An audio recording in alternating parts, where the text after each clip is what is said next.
going to happen any second now. Hey, look at that. The recording button just came on. I'll call to order this District of Clearwater regular council meeting for Tuesday, May the 4th be with you, 2 p.m. in our, well, everywhere on Zoom. Are there any late items that anybody would like to add to agenda? Seeing none, can I get a motion to adopt the agenda as presented? Moved by Councillor Taylor, seconded by Councillor Herring. All those in favor? I'll call that passed. Adoption of the minutes. Any errors or omissions? Moved by Councillor Frizzle, seconded by anybody else? Councillor McKenzie, thank you. All those in favor? And that passes. And we have no unfinished business. No public or statutory hearings, so we're moving on to presentations. Mario, thank you for joining us for the second time today, this time publicly, and we'll let you fire away with your presentation. Thank you. Perfect. Thank you for putting up with me twice in one day today. You know what? When you have good news, we really love you. So I think if you've got screen sharing or whatever you need underway, then just stalling as it gets set up. Okay, that's good. Yeah, so we can talk about yes, no. So how's the weather today in Kamloops? Lovely. I actually had a surprise about 10 minutes ago. The snowbirds did a low flyby. Yeah, I saw that on Twitter. Yeah, it's been just about a year since the crash, unfortunately. So yeah, it's good to see them want to come back and do the right thing. So that was good. Yeah, it's good. Hey, you're now co-hosting this. Fire away with your presentation. Thank you. Perfect. Okay, so we're here today to present the financial statements for the District of Clearwater for the year ended December 31st, 2020. Today, as it's important for council to remember that I am here as an agent of council and not of management. So this is your opportunity to make sure that you ask the questions and that I ensure that I fulfilled my duties under my appointment pursuant to the community charter. But if it's council's pleasure to approve the financial statements today, then I am proposing a clean audit opinion. So these statements do present fairly the results of the District of Clearwater for the year ended December 31st, 2020.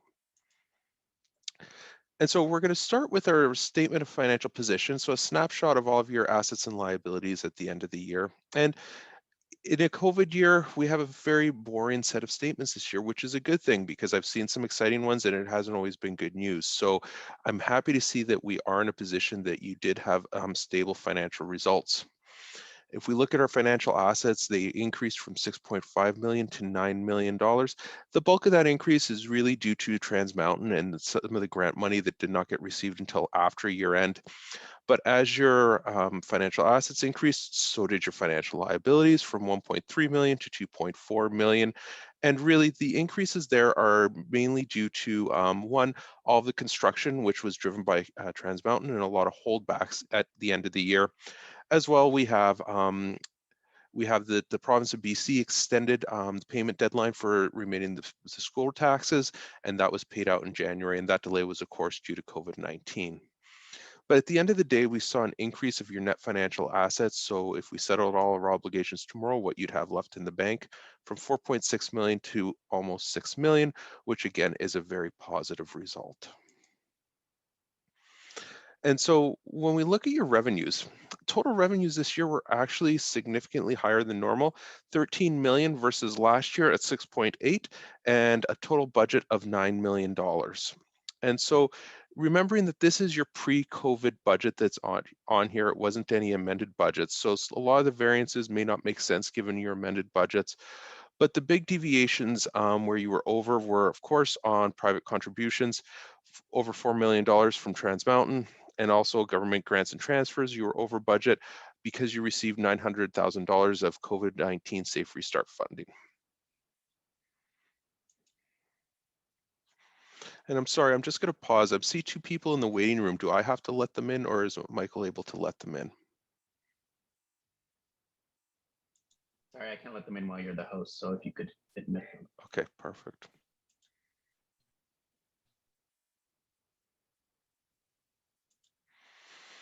And this slide here just breaks down your revenues by source. And we show that You definitely are reliant on your property taxation in any given year. So important to take a lot of time and understand what your mill rates are, but you do have significant other sources of revenue as well.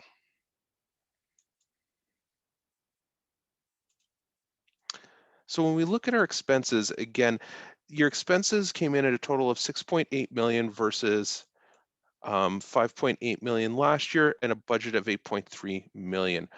Obviously, the budget wasn't attainable given the restrictions of COVID, and we saw that where you fell short of budget is what we anticipated you would have under general government. We fell short. We also, in the expenses, Parks and Recreation, Planning Development, North Thompson Sportsplex. So those we expected, given COVID-19, that we would have seen a positive variance against budget on your expenses. And then, of course, we saw water and sewer utility did jump this year. And again, that's a lot of the usage coming from Trans Mountain that drove that. And this slide just simply breaks it down by area, showing your operating expenses versus your salaries and wages of 1.6 million. And your annual surplus now.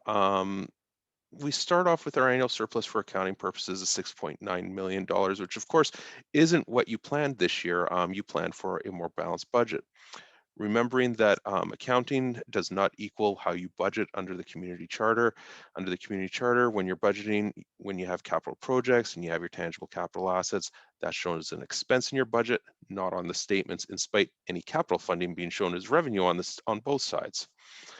So if we take our annual surplus, we'll deduct all of our capital projects this year, which is either money spent or contributed assets, add back amortization, which is non-cash, we get to a change in your net financial assets of $1.4 million. And so that's really more how you did against your actual budget. Now, remembering you had a $1.4 million surplus, but you also received $894,000 of COVID Safe Restart funding in November. If it were not for that, you would have been closer to a $500,000 surplus for the year, which is roughly where you were planning to land this year. Now, what does it mean when we say our accumulated surplus?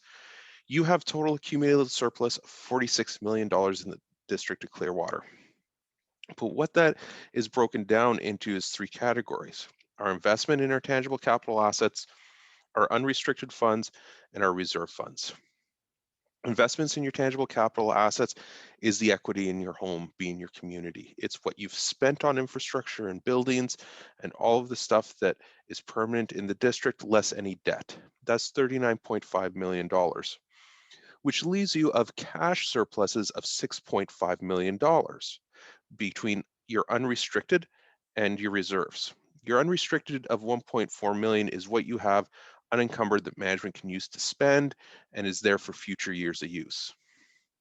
But your reserve funds of 5.2 is money that has been either earmarked by council or by external parties that can only be used in certain ways.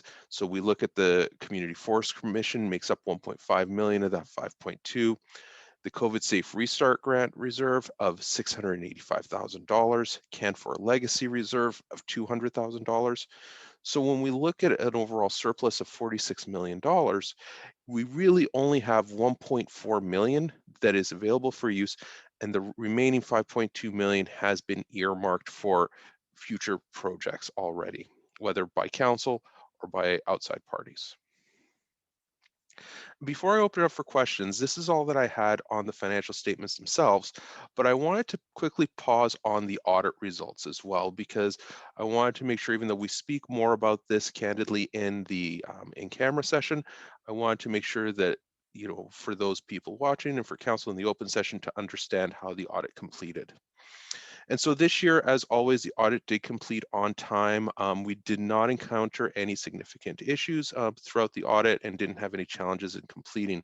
That's thanks in a large part to your finance team, who did a phenomenal job in maintaining the books throughout the year and also in assisting us getting through the audit. As mentioned, there was no deviations from our planned approach. So when we saw the results were as they should have been, so we didn't have to apply any additional procedures. And we didn't find any new internal control matters to identify where areas where we could see that the district could benefit by improving their control environment, which in a COVID year tells me that management did a great job of maintaining their systems and protecting the assets. And of course, one of the areas, because we can't, as an auditor, we can't come in and test every single transaction. So we focus more testing on higher risk areas. And there were 3 higher risk areas that we identified. One is how you recognize your revenue, because it's quite complex with all these funding agreements, not only from government, but from Trans Mountain now. We spent time in those areas, didn't have any issues identified.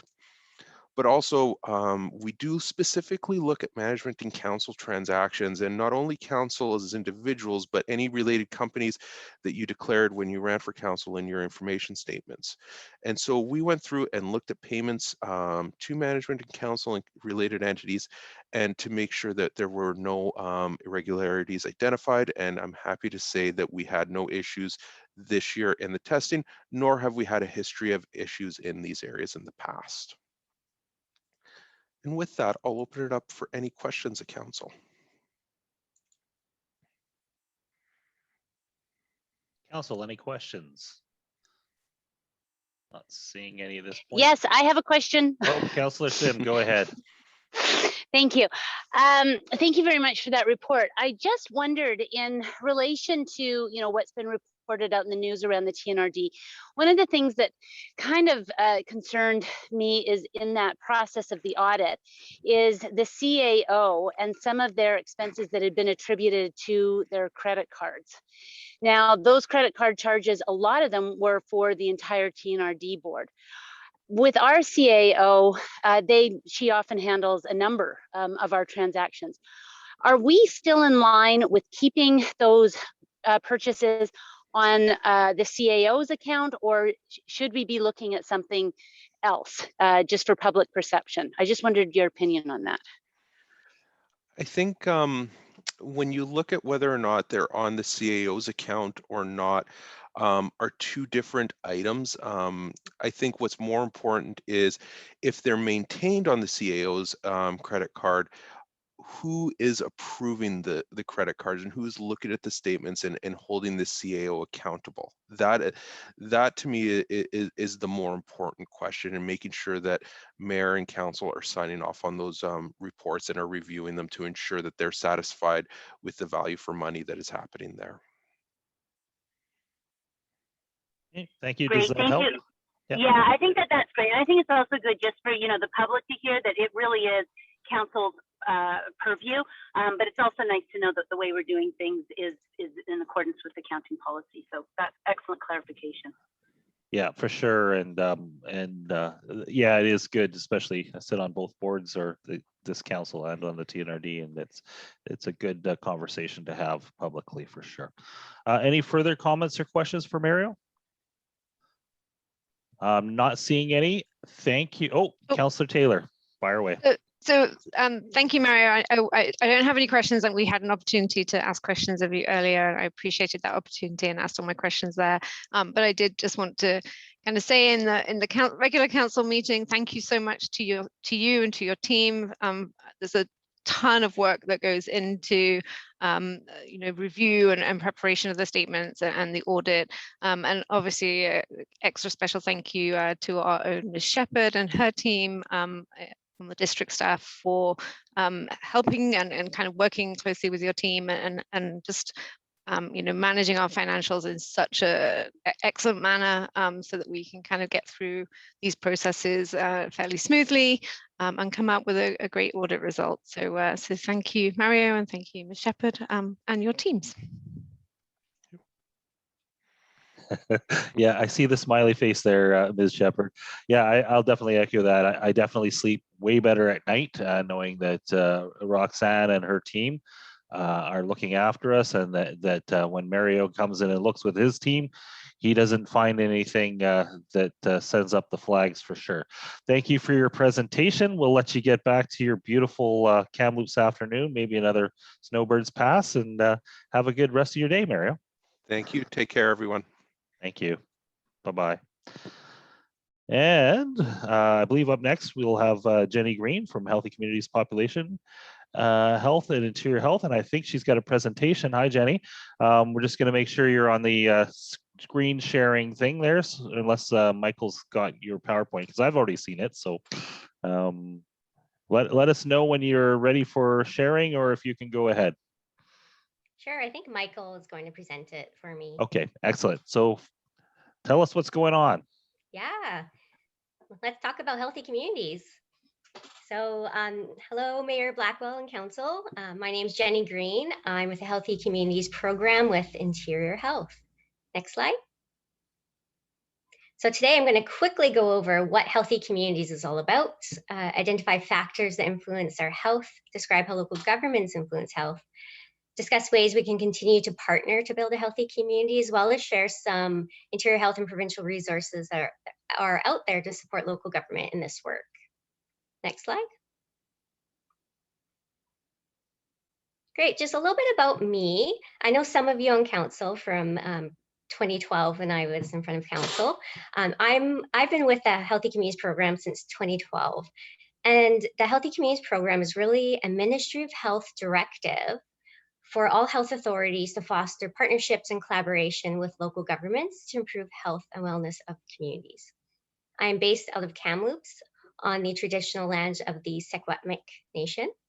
And I support the communities through the Thompson Nicola Caribou. And you can see in that picture that was taken in Clearwater at the Road Network Plan open house, where I got to ride my bike around to different stations and speak a little bit about the linkages between health and active transportation.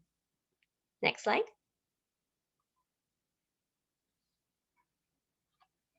So the Canadian Institute of Planners defines a healthy community as one when the built social, economic, and natural environments allow people the opportunity to live to their full potential and to come together to make their community better for themselves. So that's what we're aiming to do. Next slide. So the data is telling us that the health of British Columbians is changing and not for the better. And we see here 1 in 3 British Columbians is living with at least one chronic condition. Many of us are not active enough and struggle to buy healthy food. And our aging population is growing, and so are the demands and pressures on our healthcare system. In addition, we're in the middle of a global pandemic that is exacerbating all of these challenges and inequities for individuals, families, and communities. The good news is that we can continue to come together to build the conditions that support the health and well-being of our communities. And these conditions for health begin where we live, work, learn, and play. Next slide. So we know about 60% of our overall health is determined by these social, economic, ecological factors, such as access to healthy food and transportation options, our income and education levels, as well as our social networks and access to services in the natural environment, all play a role in determining our health. And these factors affect the rates of chronic disease and injury, contributing to health inequity or unfair differences in health for people of different groups. This is important, and the research shows us that the lower a person's socioeconomic position, the higher his or her risk of poor health. And with each step up in income, health improves. So this means all segments of the population experience the effect of income on health, not just those living in poverty, and speaks to the importance of considering a range of incomes when designing policy or community programs, which can improve access for all. Next slide. So I love this quote, and it's really about addressing the diversity of factors that influence our health. And it really requires collaboration across sectors. And one sector alone can't address community wellness. Next slide. So while acknowledging the collective action is important, we also want to acknowledge the central role that local governments play in the whole process. In fact, there's been recognition that the greatest contribution to health over the past 150 years has been by local governments, and that's through neighborhood design, sanitation, healthy living and recreation programming, health promoting policy and bylaws.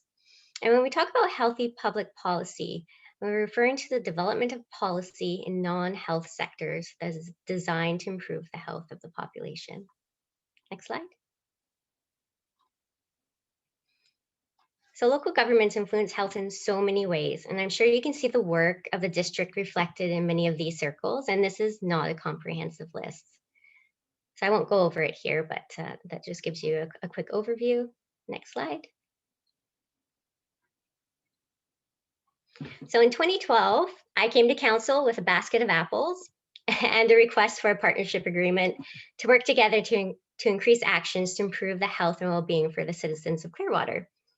But even before 2012, I want to acknowledge the health promoting collaborations between the community and Interior Health. For example, our public health dietitian, Simone Jennings, has engaged with the community for many years, as well as other public health and Interior Health staff. And most recently, my now retired teammate, Claire Audit, who's an environmental health officer, had been attending community meetings in Clearwater and providing letters of support for grant applications. So since 2012, there have been several opportunities for my team to support the great work underway in Clearwater. These are just some of the examples. The first one talking about the long-term road networking planning, the North Thompson Food Security Network and Regional Food Action Planning, and age-friendly initiatives. Next slide. So how can we partner? These are some other examples of healthy communities planning work that our team has been involved with across the region.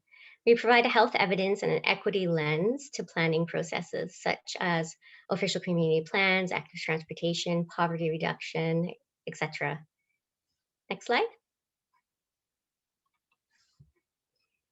And just to recap, this is the work that Healthy Communities offers to local governments and communities. So we establish partnerships to support healthy community planning and action, provide health evidence and context into those processes. And for example, during the road networking process, my colleague Pam Moore presented injury data as well as other health evidence into that.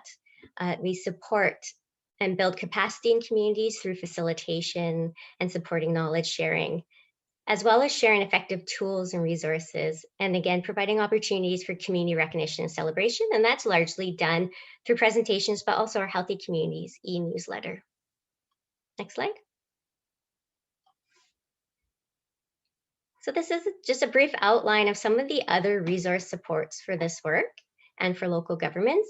So the first one, what I refer to the PHSA, Provincial Health Services Authority, they have a lot of health information available. There's a community health service area health profile for the North Thompson that's located on there, and it shows demographic information, socioeconomic and health disease status as well. And then you have the Healthy Communities, BC Healthy Communities team, as well as Plan Age, and they facilitate ongoing development and learning and partnership building with local governments. And they currently have some Plan H grants that are open until June 1st to build community connectedness as well as healthy public policy, and many action guides to address the social determinants of health, such as housing, food security, you name it, it's on that Plan H website. And then finally, again, the dedicated staff from Interior Health who work with local governments, and our team also acts as a navigator of Interior Health to bring in the appropriate staff and expertise from inside. Next slide. So I'm here to ask for Council's consideration to renew our partnership and continue to work together to promote health and wellness of the community while reducing the risk factors for chronic disease. And there are similar partnership agreements all across the interior as well as the province to this nature. And next slide. And just one last note, I just wanted to quickly recognize Leslie Grew for her commitment and contributions to building a healthy community. Whenever I ask Leslie to come and speak at community health or local government forums about all the great work underway in Clearwater, she always made herself available. So Leslie, my team wishes you all the best on your upcoming retirement. Thank you. I'm open to questions. Excellent. I see Councillor Taylor's hand up first there. Fire away. No, that was me clapping. That's a clap. Oh, that was a clap. Well, both for Jenny and for Ms. Grew. Yeah. Sorry. Any questions while we're at it there? Nope. Questions of council? Okay, I'm not seeing any. Lots of good stuff in there, obviously. There's been a lot of interest in the last 10 years since the roads plan, etc. We've come a long way on our trails committee work for sure, which you know about. The one that seems to be growing steam here right now is on the food security front. Are you aware of, and I know they're out there, I just can't think of the communities, but sort of leaders in the food security movement in our area that we can look to as an example with greenhouses, food distribution programs, and the like, that for a small town scale, not the Kamloops scale, a sort of small town scale? Yes, and I can reach out to the public health dietitian team and connect them into Clearwater a bit more around that. I know the Kamloops Food Policy Council works with many of the outlying communities to build capacity, so there's opportunity to partner there as well. Yeah, I think that's a good resource, the Kamloops Food Policy Council, for sure. I'm thinking there's a couple in the East Kootenays that also have some pretty interesting. I think Revelstoke is one that has a food barn, like a food share shed, which is kind of an interesting program as well. But there's been some interest in community greenhouses, and we already have small scale community gardens and things like that for the food security issues around town here. So because of our biomass. Councillor Herring, you seem to have a question. Yeah, I was just curious about, in terms of active transportation, do you guys do any work with MOTI in terms of the spaces between our communities? Of course, we partner locally here on our 71 kilometers road, I think, but I'm thinking Highway 5 and places like that, where I don't see too much active transportation, but there is opportunity. Yeah, my team sometimes coordinates meetings with MODI and other community members, or we take part in planning processes if we're invited to lend our health lens to those processes. So that's one way. I can't speak to that specific area at the moment, but it might be an opportunity to explore. Great, thank you. Thank you. Any further questions of council? Well, seeing none, you've given us lots to think about, and we have your contact information, and lots of ideas floating around in Clearwater right now, especially hopefully coming out of COVID. And we'll probably get back to you on some of this. And yes, we'll take your motion under advisement and probably bring it back to the next council meeting. Thanks. Great, thank you. Okay, have a good day. Bye. Bye. Bye.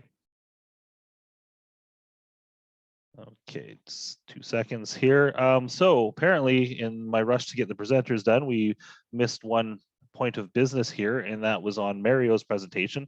There is a recommendation that council accepts the 2020 audited financial statements as presented by Mario Piroddi, Manager BDO Canada LLP, at the May 4th, 2021 regular council meeting. Would somebody like to move and second that? I will move So that. moved. Okay, moved by Councillor Taylor, seconded by Councillor Herring. Comments, questions, discussion? Seeing none, all those in favor? And that passes. Good. Moving on to Mayor's report. Busy couple of weeks. 21st and 22nd were regular TNRD and Committee of the Whole meetings. 24th and 25th sat at the Sportsplex, talked to a lot of people, did some pitch in. I got a full bag just in the parking lot around the skate park and around the back of the building at the Sportsplex. I think we filled at least one dumpster fully, but a lot of people did it on their own time and took the bags straight to their to the garbage dump on their own, or the Eco Depot on their own. So thank you to all the community volunteers that did that. The place definitely looks better, but boy, was there a lot of garbage out there, and there's still patches out there that need to be done. So definitely encourage people to check out their own neighborhoods and grab a little bit more if they can. On the 27th was a Zoom call with Interior Health to have a in-depth chat about our doctor recruitment, doctor staffing levels, staffing levels, the level of service in Clearwater, the housing crisis here, because I believe now we're in a housing crisis for a lot of reasons, and the future needs of our hospital medical team and the like. So that was a good, well-rounded conversation, and thanks to all the council that attended for that one. On the 27th, I also had a conference call with Minister Osborne and Farnworth for rollout of the current lockdown restrictions. Most of you are aware about how that went in the media.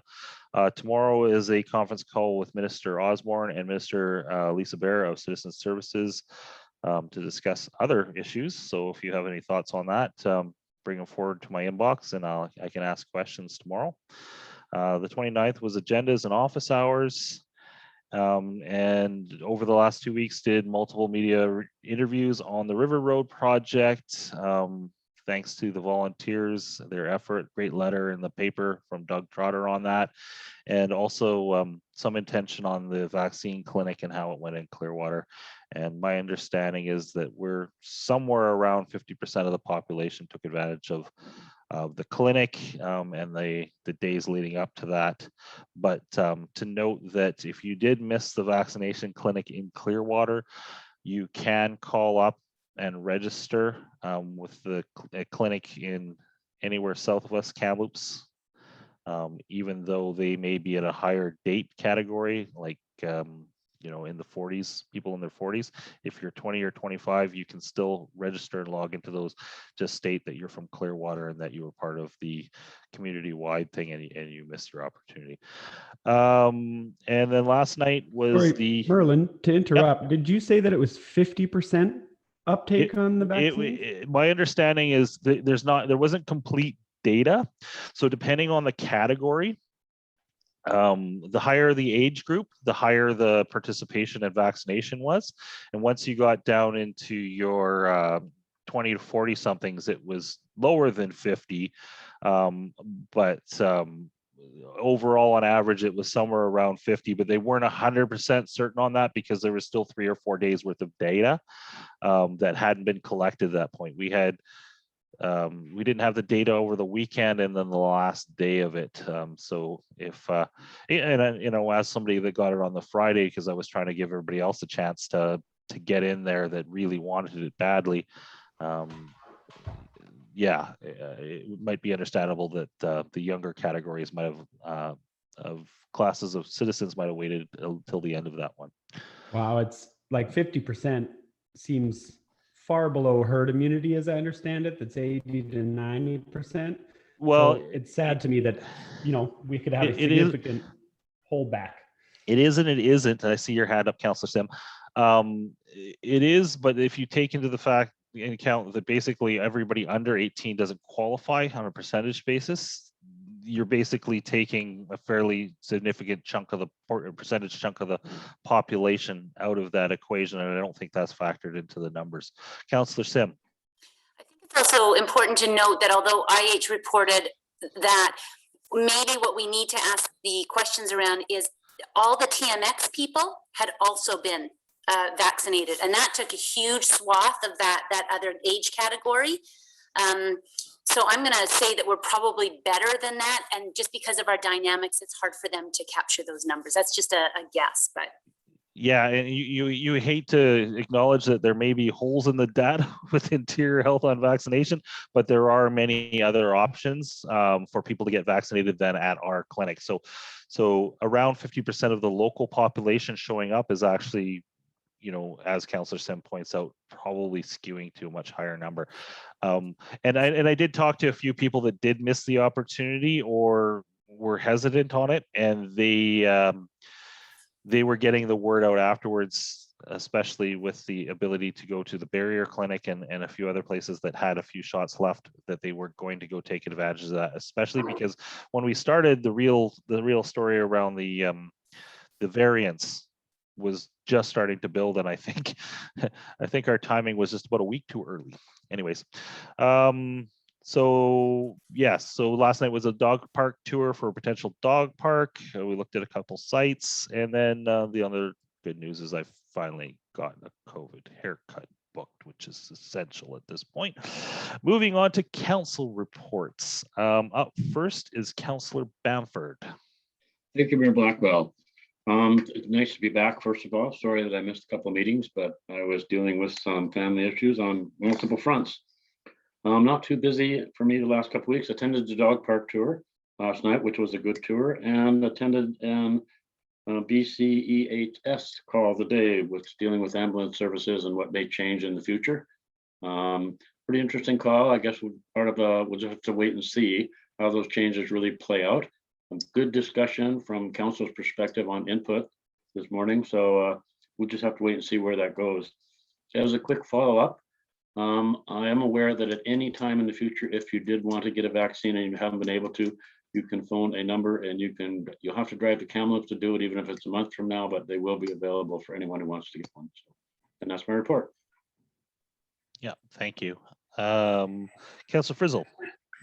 Thanks, Mayor Blackwell. I attended the Interior Health meeting on the 27th as well, which is very helpful to me because a lot of it I was unclear on, so that'll help clear up some issues for me. I also attended the SILGA AGM, which I thought they did a very good job of, and I learned a lot from that. And as you guys all know, I've been supervising Megan Sim on her practicum for university. And I was honored to be invited to listen to her presentation on her whole practicum. And I was able to listen to 5 or 6 people ahead of her. And I tell you, the enthusiasm that these young people have for their particular issues. Some were Indigenous, women issue, gender issues, youth arthritis. The passion is there. I think we see a really good future with our young people taking over the world, I think. But when Megan came along, of course, I had a particular interest with her. She gave such a passionate presentation on how she feels about seniors in the community and her plans that she actually put into place and plans that she has in the future. She also expressed her passion for her community. And we're in good hands. We as council are so lucky to have her as the healthy living coordinator. Our community is lucky to have her. I think after her presentation, her instructor came on and she had already Googled where Clearwater was and where she can come and visit. And then she had some questions from students and they'd already figured out where Clearwater was. So she did a really good presentation, and she definitely does love where she lives. There's no doubt about that. So I just wanted you guys to know that because I was very impressed with her and with all her classmates, actually. I also attended the dog park tour last night. That was really informative. Good to see where there's potential. And I attended the BC ambulance meeting this morning, and it definitely brought more clarity to what's going on. So we'll see what happens there. And that is my report. Yes, thank you for that. Virtual tissues to multiple people on the screen. I knew that was going to happen. Yeah, that's good. It's pretty much standard practice here. Yes, and I think we're going to be watching the BC ambulance file. Congratulations to Ms. Sim for her presentation, and we'll also be watching the BC ambulance file very closely the next few months for sure. Moving on to Councillor Herring. Okay, so not much to report yet. I've got a wildfire roundtable tomorrow and a emergency exercise the next day. So I'm looking forward to the next week in terms of, things to do for council. In the last week though, I did manage to read a book that Ms. Pruitt gave me that was really interesting called Make Housing Central. And basically it's written by the head of the BC Nonprofit Housing Association back in 2017. And he was kind of sounding the warning bells of a housing crisis in 2017. And reading the book was interesting because everything has gotten dramatically worse in the last 2 years. It's a file we really need to look at, but that book provided a good roadmap for all the agencies involved. And it is a confusing alphabet soup. Meeting with BC Housing, it would be lovely to have a roadmap on how we can address some of these issues. And then lastly, one of the big takeaways from the book was that a huge component of our housing crisis is due to the federal government's cessation of funding for social housing in the 1990s. That stoppage we're still reaping the fruits of that. So we need to speak with our provincial counterparts, and they need to be speaking with their federal counterparts, because that is a huge part of how we address this moving forward. And that's all I got. Yeah, thanks, Councillor Herring, for sure. As somebody who grew up in the housing that was created during that last generation that was cut off in the 90s, it was a lifesaver for sure. Councillor McKenzie. Yeah, thank you, Mayor Blackwell. Relatively quiet couple weeks for myself as well. Work kind of took over there. I did manage to join up with everyone for, I guess you call it round 2 of the dog park tour, searching for a potential dog park for the district's future there. Lately, been speaking with a few concerned citizens, one in particular on a few different occasions now. And with the possibility of tourist traffic ramping up, possibly before summer is over, and a TMX expansion coming along. With that happening, on behalf of concerned citizens and a little bit of personal feeling, I'd really like to see a push to resolve the traffic and speed issues at the Myrtle-Robson intersection. Be it a 4-way stop, most feasible in my eyes, but definitely something I'd like to look at and make sure this person's voice is heard. Yeah, fair enough, for sure. I think we can see Councillor Bamford giving that a thumbs up as well. So yeah, I think we can have that discussion further, and we'll leave that to staff for maybe the next meeting to bring that forward again, or you can bring it forward for the next meeting if you like. Perfect, thank you. Okay, thank you. Councillor Sim. Thanks very much. Much of the similar things, Silga, I just want to do a shout out to them. They did a really, really great job. The new Silga board has got great diversity all the way from Lillooet down to the Okanagan. My hope is that next year that maybe somebody from our council decide to run. I think we've got some really good candidates. It's an excellent opportunity to network with colleagues, which is good that way. SD 73 has been taking up a great deal of time. Their growth pressures are similar to ours, except that they involve schools and new catchment areas. So certainly, Councillor Herring, the issue is everywhere. Also, on that note of the housing, it's interesting because co-ops were so popular in the 1980s, and the federal government, I think they had allocated, I'm going to say, I'm going to either add too many zeros or less too many zeros, but it was either 200,000 units a year that they had been putting in, and then all of a sudden that all cut back. And it's interesting the trajectory of how we're in. So on the discussion of co-op housing, I think it goes into, this is on the heels of the IH conversation, is how do we develop our next stage of community with these pressures? I think it's a really important question to have, and it's a well-rounded one, because we have to look at, all sorts of people and places and spaces and what we value as our community in terms of growth and professional retention. One of the things that came out of that discussion was our professionals in terms of healthcare, education, and people who maybe are here to work professionally, but they don't live here, and changing that conversation. Is that people live in Abbotsford and they work in Vancouver. There's, maybe it is time for our community to start shifting that you can live in Kamloops and come work here. And how do we make that available? Because we need those pillars of our community. And if housing's a play in that, we've got some mind shifting to do. It's just a personal thought. The dog park was a great tour. Really appreciated the time that Ms. Grew and Mr. Mayor took to do that education procedure. I also want to do a shout out to our businesses who I think are doing an amazing job about having to pivot in terms of, an announcement that came within 48 hours, they had to shut down and move again. And really, if council could find a way to do something to just love local, shop local, and help those businesses, especially the restaurant industry, gosh, they're working hard. And on that, I'm wondering, Ms. Grew, do you know of when the opening is of the new Best Western? No, I do not.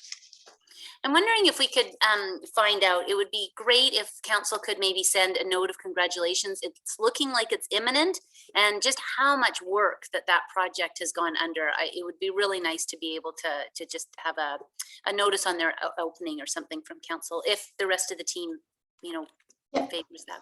Yeah, so I was scheduled to tour with AJ last week, and he had something come up, so I didn't get a chance to talk to him, but I'll definitely check into it and get back to you. Yeah, that would be great. And again, just that shout out to how marvelous our businesses are doing. And Mayor Blackwell, I would be curious on that call for tomorrow, and why the conversation around vaccinations is really important is because I think even if we include TMX, the vaccination clinic, healthcare plus SD73, I think we've got a wide swath of our community that has got a higher recognition. Some of these new regulations, for example, our outdoor healthy living, I think they can have 10 people as part of the program out on CSS field. It's getting to the point where you gotta wonder, is this making sense? And just to raise that, how do we start charting the way forward? Just my question. And lastly, the bike trails up at Candle Creek. I can't say enough about that organization. It's just been marvelous and seeing so many people out there. Anyway, thanks for the opportunity to report out. Yeah, thank you. Yeah, I will pass that question on. As communities that have been vaccinated, all age groups, do we have to live under the same set of guidelines as everybody else at this particular point? And you're absolutely right that there's multiple fronts that people have been vaccinated on here. So moving on, Councillor Taylor. Thank you, Mayor Blackwell. So reasonably quiet. I did attempt to come to the dog park tour last night. I was literally about to leave the house and there was a medical emergency involving an axe. I won't go into detail. Anyway, so apologies I wasn't able to make it for that. I did attend the pitch-in with the Clearwater Minor hockey team, and the group of kids that came out did a great job pretty quickly clearing up the highway, both sides from Candle Creek all the way down to the Wells Grey Inn. I think we were pretty much getting a full garbage bag each per person on that. So lots of cleanup. And I also want to give a shout out to our local fire department and our neighboring fire departments, as well as the other emergency services, and I believe Borrow Enterprises as well, for kind of helping out with the fire on Sunday. Thank you, Stephanie, also for posting the video. I think it was phenomenal to see and hear kind of the bangs and the pops, and just kind of get a sense for how intimidating that fire must have been for all involved, for the neighbors nearby, and obviously for the emergency services. So extra special thanks to everyone involved, and amazing that didn't have impact more homes and properties. So great job there. And that's it. Yeah, excellent. Thank you for those comments. And it's nice to see that there seems to be a lot of people in the community rallying around the homeowner at this point. So I think I'm getting a few inquiries from here as to what can be done from a council or a district perspective as well. So excellent. Thank you, everybody. Moving on to Committee of the Whole reports. Minutes of the Finance and Audit Committee of the Whole meeting. Councillor Taylor, that's you. Yep, so we have a recommendation that the minutes of the Finance and Audit Committee of the Whole meeting held April 20th, 2021 be received. So I'll make that motion. Seconder, Councillor Herring, all those in favor? And that passes, thank you. Committee of the Whole reports. A, Economic Development, Councillor Frizzle.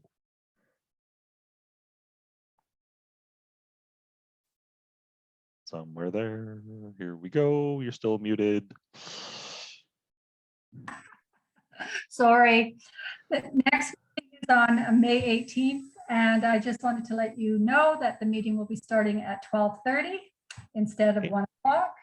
And I'm informed here that I have to make a motion to change the meeting to 12:30 to 1:45 on May 18th.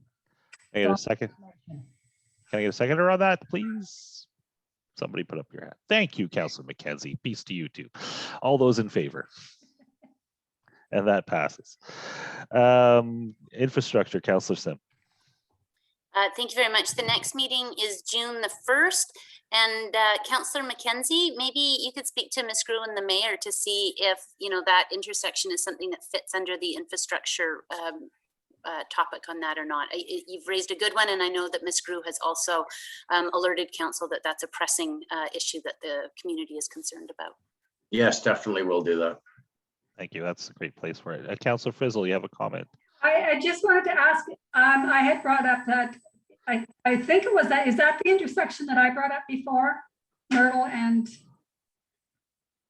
right? I think on the two Myrtle intersections, I know my that's why- understanding is that there's Myrtle and Park Drive is a That's the one. concern, which is the one running from Bilo across to the high Right. school. But this one is Myrtle and Robson, Which is in them. which is the currently a three-way stop. Yeah. Yeah. Okay. Yeah, I think multiple people that are on the screen have brought that up. Yeah, so let's bring it back. Yeah. The staff Okay. can bring a report. We can bring back the report that we did in October and maybe add some more information to it, because both those intersections are becoming, having a lot of pressure on them, especially with the new development that'll happen on Park Drive. You'll see a lot more. Yeah. Yeah, excellent. Thank you. We'll wait for that to come up on the next agendas with staff. Moving on to Parks and Rec, Councilor McKenzie. Next meeting, June 15th. Thank you. Finance and Audit, Councilor Taylor. So we had a meeting earlier today where Mario took council through an in-camera version of the financial statements for 2020, as well as the audit report, just really to give council an opportunity to ask all our stupid questions. And that's pretty much the same report that Mario presented earlier in this meeting. And I think we're probably going quiet on Finance and Audit Committee of the Holes for a few months. There is a recommendation here, but I think it might be inappropriate for me to make this recommendation because I am the treasurer for the Clearwater District Minor Hockey, and I will not vote on this recommendation because of that conflict. So Mayor, could I pass this back to you? Yes, I can't make the recommendation as the chair as well, but yes, thank you for, I see everybody in the world is putting up their hands for this. So we're going to have it moved by Councillor Frizzle, seconded by Councillor Sim. And the recommendation is that council approve funds calculated at 50% of pay invoices for the 2020-2021 season, September to March, and grant aid to the Wells Gray Curling Club, Raft Mountain Skating Club, and Clearwater District Minor Hockey for the amounts listed, and that council approves a 2021 financial plan amendment of $16,515.26 to be funded from the operating reserve. All those in favor? We have a great, yep. And then if anybody would like to make comments, I think Councillor Sim, can you make comments on that? Yeah, I just based on our last meeting, and just to reiterate, for the minutes, is that we are certainly aware of minor ball and some of the other user groups, and noting these COVID restarts, and just not to give anybody the impression that this is an exclusive perspective, that it's definitely wide, and staff already has that on their desk to be addressing as the season rolls out. Thank you. Yeah. Yes. Thank you for pointing out. This is phase one. If other groups are in need of assistance, we're aware, or come to us if we're not talking to you already. Moving on to standing committee reports. A Joint Services Advisory Committee. Councillor Herring. Yeah, the next meeting is May 17th. Councillor Taylor, Trails Task Force. Our next meeting is May 10th. Junior Councillor, Councillor Frizzle. You're on mute again, but next one will be next fall. So we'll just pass that one on. I think we already knew that. Forestry Working Group, Councillor Bamford. Next meeting is May the 11th. Thank you. Should be exciting. I've got some new information on Cedar Hemlock yesterday or Saturday in the mail, so I'll forward that on to you. Community Economic Development Task Force, Councillor Frizzle. Next meeting's May 11th. Nice to hear from you. Community representation reports. Tourism Wells Gray, Councillor Sim. So the next meeting is tomorrow. I do just want to loop back to Councillor Frizzle and the economic meeting. Did you need to make that motion today? Did I understand that, to change the time? Yes. We just did, didn't we?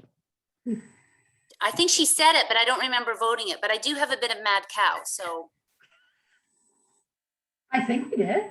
Yeah, we voted it. We voted. Okay, so it's a mad cow moment. Okay, great, thanks. anyway, I can confirm that the next meeting for Tourism Wells Gray is tomorrow. So it'd be interesting to hear what's going on from there. Wells Gray Community Forest Commission, Councilor Bamford. There's nothing scheduled at this time, so as soon as there is, we'll put it on schedule. Thank you. And moving on to staff reports, there is a road maintenance report with a recommendation, and I think I'll let staff speak to that first. Ms. Grew. So you have a report before you on the private contribution funding that we received from Trans Mountain last May. Council had asked staff to come up with a list of candidates that we thought would be good roads to work on with this funding. So it's been outlined in the report. I've provided some captures out of the recent community survey to show you how important roads infrastructure is to the community. We also on page 22 of your council agenda, I did list out all the different works that are happening within the district on roads for this year. As you know, we are spending a significant amount of money, which is great. The MOTI partnership is listed. Then we have the annual capital and operations, which you were provided a list late yesterday. And then the private contributions from Trans Mountain, the recommendations from both our interim public works manager, Borough Enterprises, and myself are that we look at the Wildwood Road. So we do asphalt on Wildwood Road. That road hasn't had any attention for many years. We do get lots of complaints from the neighborhood on that. And it's also looking to the future on the potential development in that area. Weber Road is another one that's in pretty dire straits. And so I had attempted to put a map for you on within the council agenda. So it might be a little bit hard to see, but basically the Weber Road is coming from the post office in through to, I think it's Curlywitch, the first road. Barber Road has a big chunk that really needs to be dealt with. That's 200-meter patch. Camp 2 has two sections, one at the top to complete from Musgrave up to the 100-mile Forest Service Road. And then the bottom portion where there's a house on the left-hand side coming down the hill, that culvert has to be fixed. And then some patchwork there. Musgrave Road is not, it's basically not repairable at the very top without putting a lot of money into it. So actually regrading, milling, and just packing it that way on top, not rubblizing it, but putting it into millings. And then Sunshine Valley intersection is one that we heard a lot about this winter.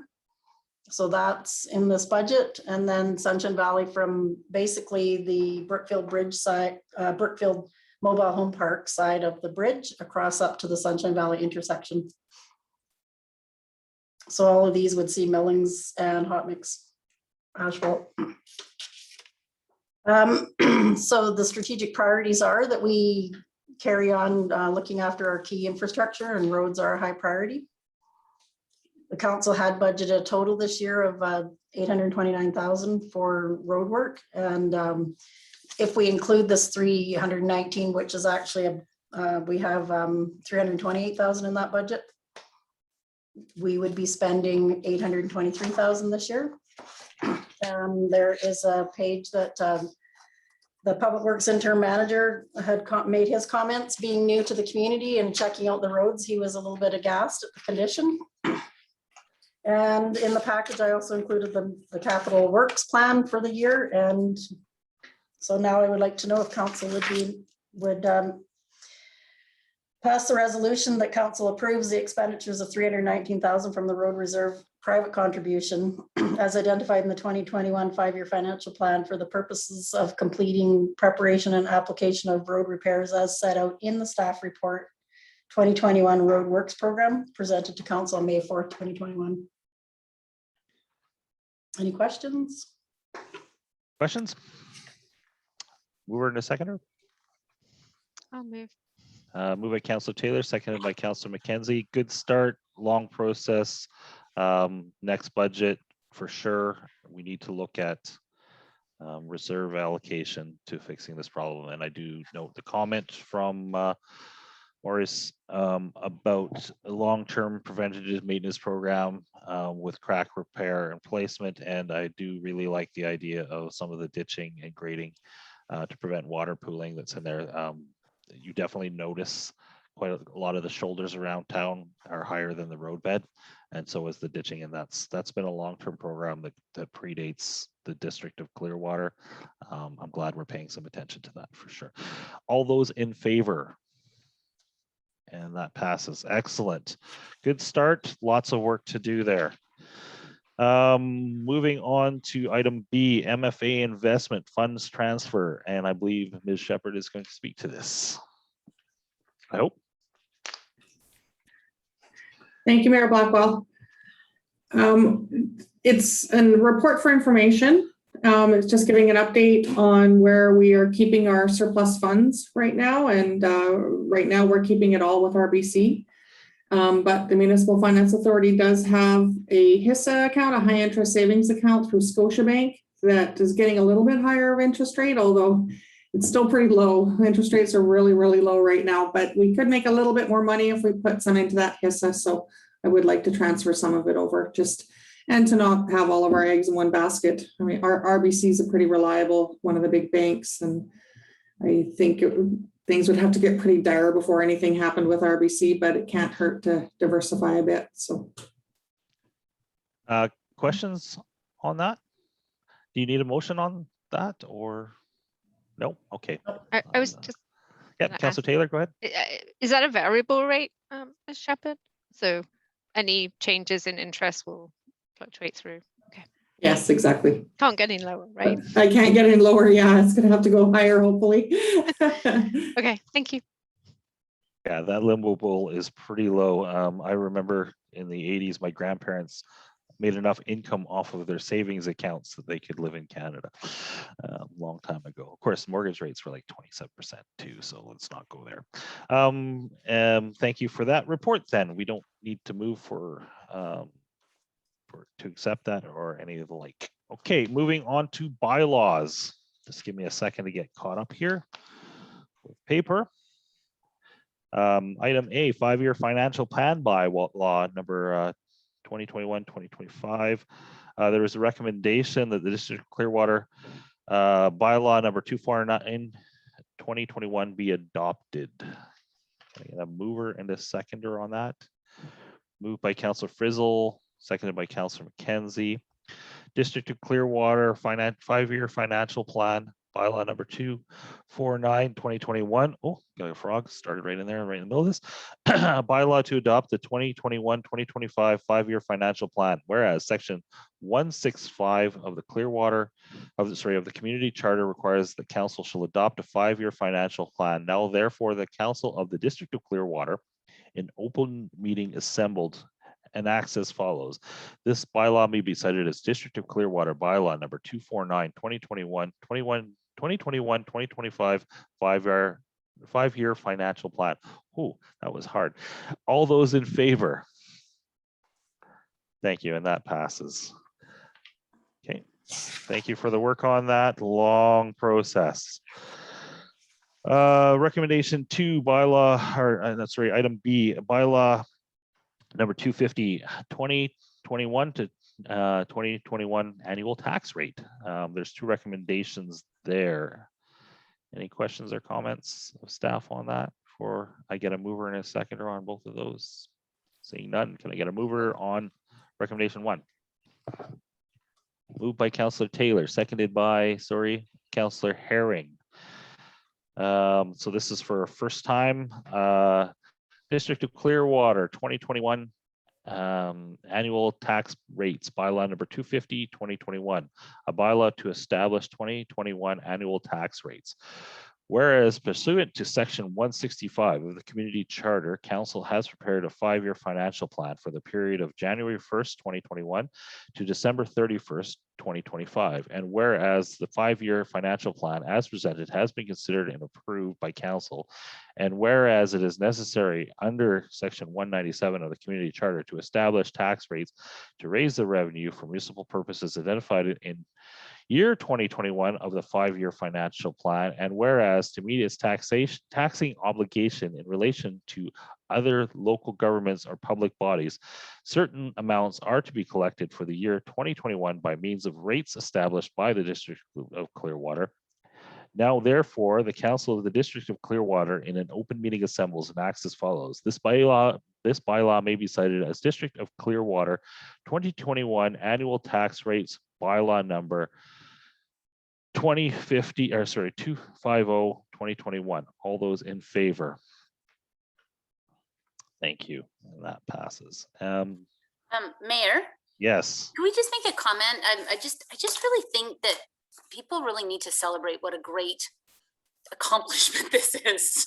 Yeah. This year. There was a lot of hard conversations, and I really want to thank the chair along with the work that staff did. But if you look at what last year's tax rates were, this year's tax rates, given the year, given everything, it was bloody hard work. And I just want to do a shout out to everybody leaning in, and you know, it was a big team effort with a good result. It is for sure, and the fact that you know, through some fortunate assistance from other levels of government and really good management of the District of Clearwater, the fact that we were able to offer such thoughtful and compassionate tax levels while still maintaining good service and looking towards the future for now. We may have to make harder choices in the future. It is a testament to how well run this organization is, for sure. Okay, motion number 2. Mover and a seconder. Moved by Councillor Taylor, seconded by Councillor McKenzie, we're going to call it. So are we, this is to be read as a second and third time? Thank you, Councillor combined. Taylor. Thank you. They did it for us in the recommendation. I know, but you know, it's good to say it out loud. District of Clearwater 2021 annual tax rates bylaw number 250/2021, a bylaw to establish 2021 annual tax rates. Whereas pursuant to section 165 of the Community Charter, Council has prepared a 5-year financial plan for the period of January 1st, 2021 to December 31st, 2025. And whereas the 5-year financial plan as presented has been considered and approved by Council, and whereas it is necessary under section 197 of the Community Charter to establish tax rates to raise the revenue for municipal purposes identified in the year 2021 of the 5-year financial plan, and whereas to meet its taxation obligation in relation to other local governments or public bodies, certain amounts are to be collected for the year 2021 by means of rates established by the District of Clearwater. Now, therefore, the Council of the District of Clearwater in an open meeting assembled and acts as follows. This bylaw may be cited as the District of Clearwater 2021 annual tax rates bylaw number 250/2021, read for a second and third time. All those in favor? And that passes. Thank you. Whew. Thank you for all the hard work on that. Long budget process. We started early, but it's still, yeah, good stuff for sure. Moving on to the last thing under bylaws, which is the building regulation bylaw amendment. Ms. Grew, this is mostly housekeeping, isn't it, on this one? I'll let you come off mute there. Yes, it is. So it's actually to put a bit more of a streamlined process in place. Yeah, and for those who will be watching on the recording and in the digital audience right now, we're happy to note that the TNRD and District of Clearwater Building Inspection Services now has a satellite office located here at the DOC, Dutch Lake Community Center. It's in the YCS side of the building. They have not completely decided on hours and availability yet, but that means that we will have a building inspector stationed here in town. Watch for updates as they roll out how they're going to offer that service here in town, which is a huge, wonderfully good thing for our community, and it's a local person. Ms. Grew. So I was going to say that what's most exciting is it's a level 3 local person. Yes, and translating that into English for the rest of us who haven't built anything to a level 3. So basically a commercial person, not just residential. Yeah, so basically most of the things that can be thrown at a building inspector can be handled here locally now by a local, which is awesome. Somebody that was already in our community that has stepped up to offer this or to take on this position. So hopefully this all works out well, and all of you with your building inspector needs can get a much more personal level of service here in town. So back to the bylaw recommendation. Somebody would like to move and second this bylaw. Moved by Councillor Frizzle, seconded by Councillor Bamford. District of Clearwater bylaw number 251/2021. A bylaw to amend District of Clearwater building regulations bylaw number 129/2014. Whereas the Council of the District of Clearwater has adopted building regulations bylaw number 129/2014, and whereas the Council deems it desirable to amend bylaw number 129/2014. Now, therefore, the Council of District of Clearwater in an open meeting assembled and acts as follows. This bylaw may be cited as the District of Clearwater Building Regulations Amendment bylaw number 251/2021. All those in favor? And that passes. Thank you. And that's it for bylaws, my favorite thing in the world. But definitely good news on that front with having a locally based building inspector. Correspondence, response required. First item is Simp First Nations letter of support reapportionment. Thoughts, comments? Give you a second for that one. Councillor this Herring? looks, oh, sorry. Yeah, Yep, for me, this looks like great news. Yep. Yeah, it's an ongoing story here, definitely with the forest industry in the North Thompson Valley, but yes, it's good. I was speaking with a SRG employee over the weekend. They still need people. It's an ever expanding business. I think it's a great success story for this valley for sure, after a lot of not so good news over the last decade or so. So we have a decision of council on this. So they're looking for a letter of support. Somebody want to make a motion for a letter of support? I'll move that we write a letter of support for this. And I'll second that. You'll second that, Councillor Taylor. Any further comments or questions? Yeah, Councillor Sim? I'm just going to recuse myself from this vote. Yeah, fair enough. And you're declaring because you have a family member that is working for the organization, because we do actually have to state why. All those in favor of a letter of support? Thank you. Excellent. Rotary Club of Clearwater fundraising efforts. There is a recommendation that council acknowledges the contributions of the Clearwater Rotary Club to the splash park and the district. And district staff are involved with installing a gazebo, checkerboard, and bear-proof garbage can. Ms. Grew, can you just let everybody know what this is all about a little bit more for the audience and council? So the Rotary Club wanted to do something for the community, and so they're doing a raffle right now, and so their fundraiser for the raffle is going to be to do this contribution of a gazebo, a checkerboard, which is a game that you can play. If anybody's been to Lund, British Columbia, they've got a really cool one at the very end there. And then to contribute a bear-proof garbage can to the splash park. The Rotary was really involved in the initial building of the splash park, so they wanted to carry on that legacy. And of course, they do need to work with staff because it's great to take on assets and have donated assets, but we do have to maintain them. So yeah. It's a great gift. Councillor Taylor, comments? No, I was going to ask about kind of the maintenance for that, but obviously it sounds like staff will be looking into that.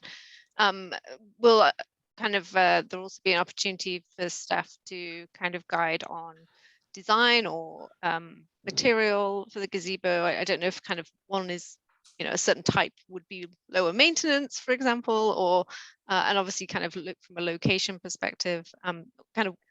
Do you see staff being able to play a role in those decisions, Ms. Crew? So I understand that Rotary had a team that was going to be meeting with Mr. Mayor at 1 o'clock today. I did speak with him about the fact that we do need to pay attention to our sprinkler systems and things like that. there is a potential that it'll have to be built out more a bit into the bush because our sprinkler system does pretty much do the perimeter of that park. So we are definitely in conversation about that. Yeah. I mean, it'd be a great addition to kind of have a little bit more shade and kind of continue to build out the assets in that park. But you know, as long as the more practical implications are dealt with as well. Yeah, every gift has a legacy, and it's great to get gifts, but at the same time, you need to consider that because it will become a budget item, the maintenance of that long term for council, even if there is any form of legacy for it. So thank you for that. So there is a recommendation. Would somebody like to move the recommendation?